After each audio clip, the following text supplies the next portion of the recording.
हमले के शिकार मंत्री रामपदा जमातिया शुक्रवार सुबह शिमला विधानसभा केंद्र के मूरा बाईगाबारी में एक योगदान बैठक में जाने के दौरान उनके गाड़ी पर हमला किया गया। उनकी ओर से आरोप सीधा तिपरा मौधा पर।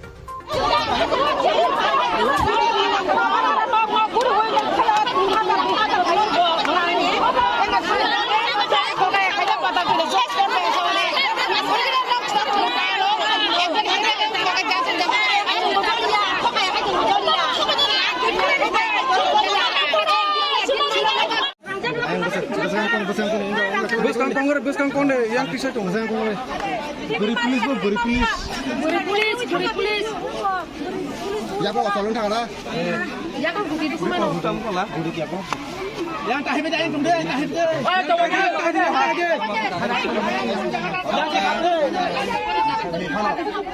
Oi, korang ni tisade.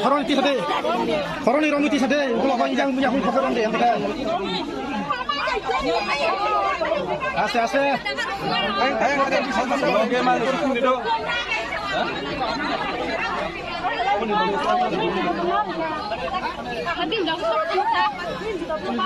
Kalau tiro, tak ketong tiro.